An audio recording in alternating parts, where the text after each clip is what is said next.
साथियों, जय मूल निवासी साथियों, आज हम लोग उत्तर प्रदेश के राष्ट्रीय अधिवेशन से वापस आ रहे हैं। अभी कटनी में पहुंचे हुए अभी सुबह के 4 बज रहे हैं और हम लोग का जो ट्रेन है वो सुबह 6:55 में है। तब हम लोग अभी इधर वेटिंग रूम में वेट कर रहे हैं। तब हम लोग कुछ टाइम को यूटिलाइज़ करने के बारे में सोचे तो ये टाइम का जो यूटिलाइजेशन है वो इस तरह से साथियों कि हम जो राष्ट्रीय अधिवेशन में लखनऊ गए थे, उत्तर प्रदेश गए हुए थे, वहाँ पे हमको जो तजुर्बा मिला, मुझे मेरे मित्रों का जो तजुर्बा मिला, उस तजुर्बे को आपके बीच में साझा करना चाह रहा हूँ मैं। तो आज हमारे बीच में है हमारे राष्ट्रीय आदिवासी एकता परिषद के प्रदेश अध्यक्ष दिनेश भगत जी हैं। तो दिनेश भगत जी, यस सर। राष्ट्रीय अधिवेशन के बारे में थोड़ा सा आप जानकारी दीजिए, कैसा लगा आपको राष्ट्रीय अधिवेशन? साथियों सभी को जय मूल निवासी। स्पेशली इसलिए क्योंकि ये 2022 का हमारा जो राष्ट्रीय अधिवेशन 39वां अधिवेशन था और भारत मुक्ति मोर्चा का 12वां अधिवेशन था। और ये हमारी समीक्षा जो हुई, ये बहुत बेहतरीन समीक्षा इसलिए हुई क्योंकि अभी हम 12 साल से भारत मुक्ति मोर्चा में काम करते हुए आज हमारा जो प्रोग्रेस है और वो बहुत ही व्यापक और बहुत विशाल था। 5 दिन तक हम लोग वहाँ पर रुक करके बहुत सारे लोगों से मुलाकात, बहुत सारी शिक्षाओं पे हमने मनन किया, अध्ययन किया और निश्चित रूप से ये हमारा बढ़ता हुआ प्रोग्रेस और ग्राफ दिखा रहा है। और भारत मुक्ति मोर्चा का जो अधिवेशन 12वां अधिवेशन और वामसेप का जो 39वां अधिवेशन, ये दोनों बड़े मायने रखता है हमारे लिए, हमारे लोगों के लिए, मूल निवासियों के लिए। और इसका बहुत ज़्यादा अच्छा असर मिलेगा हम सबको। हमारे जो महापुरुष हैं, यस सर, और उनकी जो विचारधारा है, यस सर, उस विचारधारा को जन जन तक पहुँचाने के लिए, 6 लाख गाँव तक पहुँचाने के लिए आप क्या करोगे? साथियों ये निश्चित रूप से बहुत खुशी की बात है कि हमको, हमारा जो भारत देश है गांव में बसता है और हमारे पास 6 लाख की जो गांव है और पूरा गांव में हमको पहुंचाने के लिए हमारे जो कार्यकर्ता हैं, जो हमारी जो इतिहास है, जो सच्चाई है, हमको उसको बताना है। जिस इतिहास को आज तक छुपा के रखा गया है, उस इतिहास को हमको लोगों तक पहुंचाना है, जैसे कि आदिवासी हिंदू नहीं। ये सीधी सी बात है, ये सुप्रीम कोर्ट का निर्णय है जिसको बताना है हमको। हिंदू एक मूलों के द्वारा दी हुई गाली है। इस तरह से पर्याप्त सारी सबूतें हैं, धार्मिक बातें हैं और पर्याप्त सारी हमारी सामाजिक बातें हैं जिसको हमको हमारे लोगों तक पहुंचाना है। इसलिए हमें ज़्यादा दिक्कत वाली बात नहीं है, हमको सच बोलना है, सिर्फ सच बोलना है। और सच ये बोलना है कि जो हमारा इतिहास छुपाया हुआ है, मोहनजोदड़ो का, हड़प्पा संस्कृति का, सिंधु घाटी सभ्यता का, नालंदा विश्वविद्यालय का, इन सारी बातों को हमको पब्लिक तक, हमारे लोगों तक पहुंचाना है। अभी तक तो हमारे लोगों को इन्होंने इनोसेंट रखा है ना, मतलब कि उनको जानकारी नहीं दिया है, इसलिए वो अभी तक नहीं जागरूक हुए हैं। जिस दिन को जागरूकता मिल जाएगा, सच्चाई मिल जाएगी, उसके लिए हमारे पास एक तरीका है। जो हमारे जो लेखक हैं, हमारे महापुरुषों को लिखा है, जैसे गुलाम गिरी है, ज्योतिबा फुले का है, अम्बेडकर जी का बहुत सारी पुस्तकें हैं। हमारे अभी मान्यवर कांसीराम जी हैं, मान्यवर अभी हमारे वामन मेश्राम जी का जो पुस्तक है, उस पुस्तक को पूना पैक का पुस्तक हुआ, अभी NCRA का पुस्तक हुआ, इसकी तरह से बहुत सारी पुस्तकें हैं। उसको हम पब्लिक तक पहुंचवाएंगे और वो उसका जब अध्ययन करेगा तो निश्चित रूप से उससे उनको इसके दिमाग में उनको समझ में आएगा। बहुत बढ़िया सर, धन्यवाद दिनेश जी। धन्यवाद सर आपको। साथियों, अभी हमारे बीच में फलेंद्र साई जी हैं। मैं फलेंद्र साई जी से जानना चाहता हूं कि राष्ट्रीय अधिवेशन उनको कैसा लगा। तो फलेंद्र जी, राष्ट्रीय अधिवेशन में जाने के बाद में आपको सर वहां से जो आपको ज्ञान मिला, बहुत सारी जानकारी मिला, उसके संदर्भ में क्या कहना चाहेंगे आप?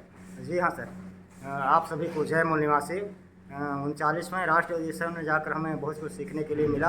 हम वहाँ जो सीखे, जो विभिन्न संगठनों के द्वारा जो उद्बोधन किया गया, जैसे राष्ट्रीय आदिवासी एकता परिषद, बेरोजगार मोर्चा, मुस्लिम मोर्चा, उनका जो उद्बोधन हुआ, उनको सुन करके हम लोग अपने एरिया में जाकर बहुत कुछ बता सकते हैं और लोगों को संगठित करने के लिए हम लोग कामयाब होंगे, लोग जीतेंगे आगे जाकर। इसी शुभकामनाओं के साथ पुनः जय जवाहर।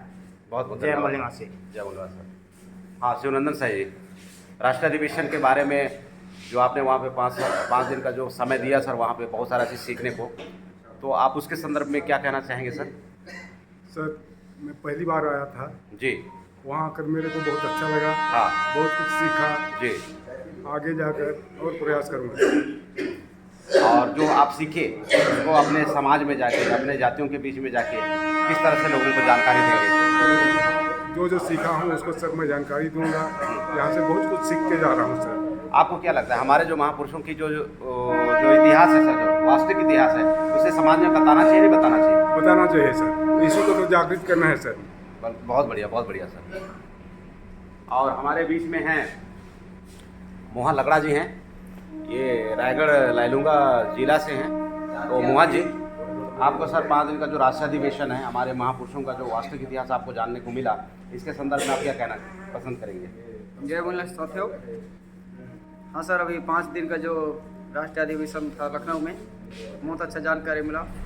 और इसके संबंध में हमको ये जानकारी मिली है कि आने वाले 2030 तक पूरी आज़ादी के लिए हम तैयारी कर रहे हैं। और इसके संबंध में जो हमारे साथ में धोखाधड़ी हो रहा है, जो वोट का अधिकार दिया गया है, तो ईवीएम मशीन जो है जिसके द्वारा से फ्रॉड होता है और हमारा जो जिसको वोटिंग देना चाहिए वो नहीं जा करके कहीं दूसरी जगह जाता है। इसके विरोध में अभी कन्याकुमारी से लेकर के अभी कश्मीर तक इसका परिवर्तन यात्रा चल रही है। राष्ट्रीय अध्यक्ष माननीय वामन विश्राम जी ने कहा कि हम 6 लाख गाँवों तक इस बात को पहुँचाएंगे।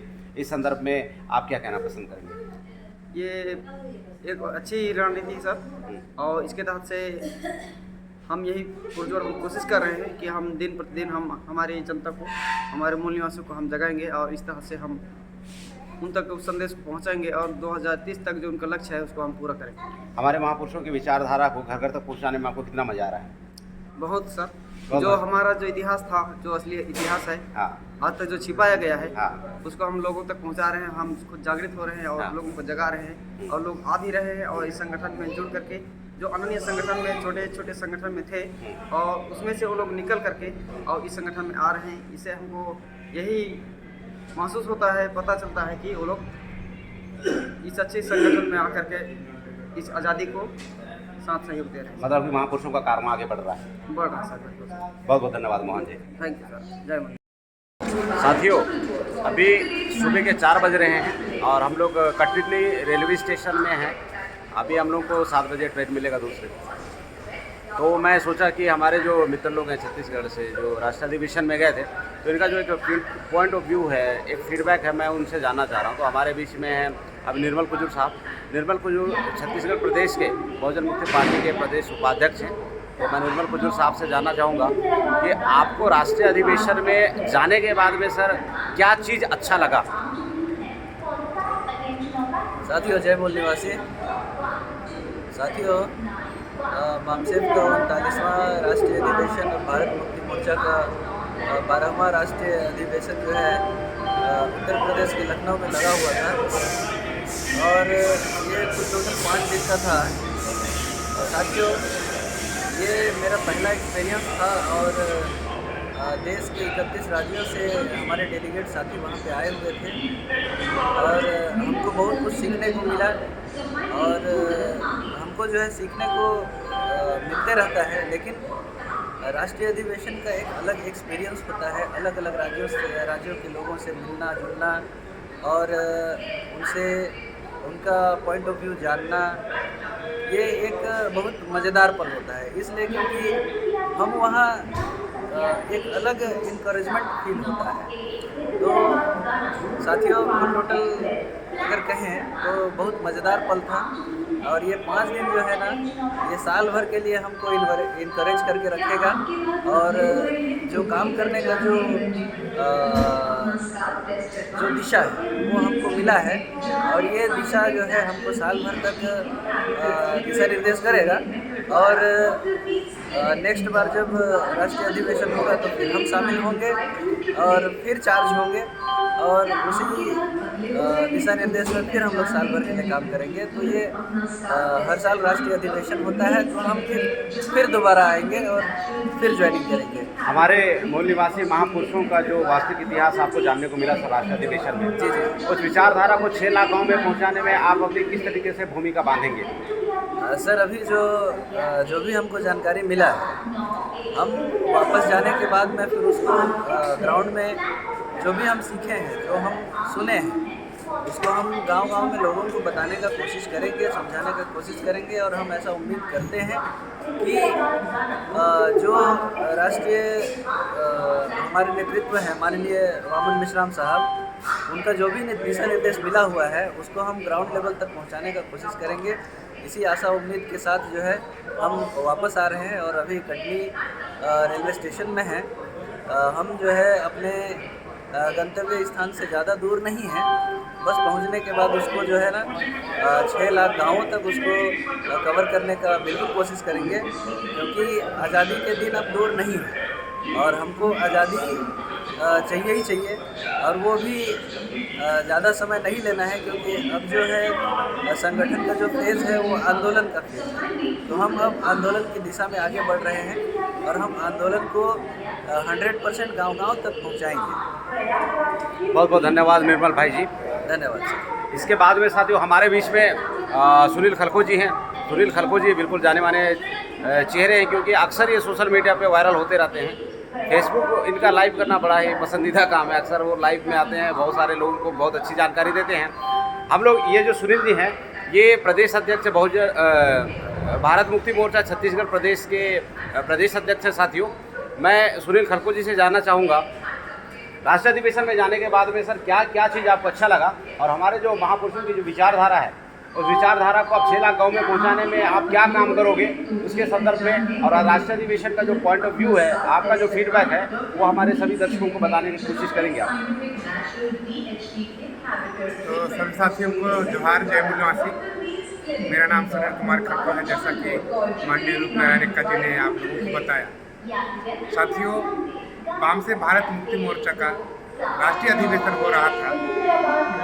वामसेप का जो राष्ट्रीय अधिवेशन है ये 39वां राष्ट्रीय अधिवेशन था, और भारत मुक्ति मोर्चा का ये 12वां अधिवेशन था, जो कि लखनऊ में हुआ। और इस लखनऊ में हम लोग पूरे 32 राज्य के लोग यहाँ पर इकट्ठे हुए थे, और वहाँ पर इस अधिवेशन में 32 राज्य के लोगों से मिलने का हमको मौका मिला है। जब हम लोग 50,000 वहाँ पर कुर्सियाँ लगी थी, 50 हज़ार लोग एक साथ बैठकर मनन कर रहे थे, चिंतन कर रहे थे, और आंदोलन की जो समझ है वो विकसित कर रहे थे। तो हम लोगों को पूरे 32 राज्य के लोगों से 567 जिले के लोगों से हम लोगों को मिलने का मौका मिला, और हमने वहाँ पर अधिवेशन के माध्यम से महापुरुषों की जो जीवनी है, उसके जो आंदोलन है, उसको जानने और समझने का मौका मिला। सर ये जो हमारे जो मूल निवासी आंदोलन चल रहा है, इस आंदोलन को रिजल्ट तक पहुंचाने में आप अभी छत्तीसगढ़ वापस जाके कैसे काम करेंगे, उसके संदर्भ में हमारे साथियों को बताइए।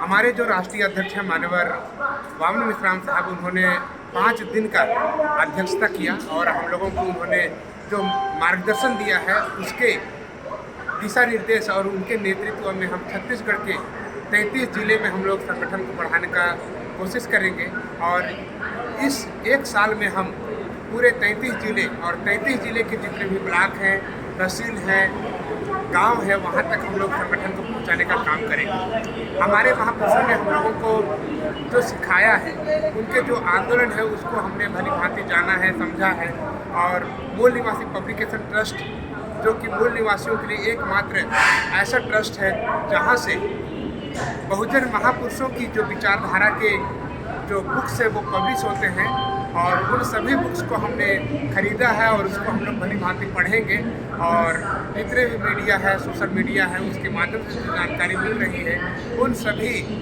जानकारियों को हम लोग इकट्ठा कर रहे हैं, और इकट्ठा करके हम लोग जितने भी छत्तीसगढ़ के 33 जिले हैं, उन 33 जिलों में हम महापुरुषों की विचारधारा को लेकर के जाएंगे, और गाँव में हम लोग संगठन को बढ़ाने का काम करेंगे।